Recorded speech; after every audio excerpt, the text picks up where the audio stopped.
ইসলামী আন্দোলন বাংলাদেশকে অনেকে বদনাম করে সিটের জন্য তারা ভাগ হয়েছে। যদি সিটের জন্য ভাগ হই তাহলে ধরে নেন একা থাকলে কি সিট পাওয়া যায় না জোটে থাকলে সিট পাওয়া যায়?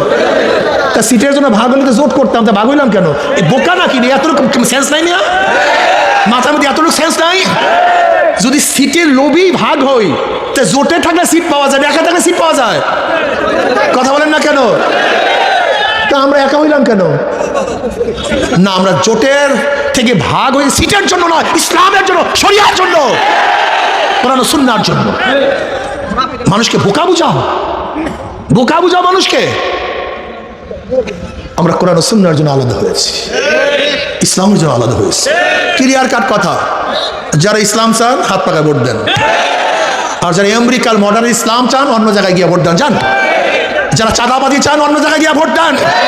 আর যারা দেশকে সুষ্ঠু সুন্দর চাঁদা মুক্ত কোরআন ও সুন্নাহর ভিত্তিতে চালাতে চান তাদের মার্কা হাত পাকা। কোনো ক্লিয়ার কাট কথা, কোনো কথাবার্তা নেই। ক্লিয়ার কাট কথা আমাকে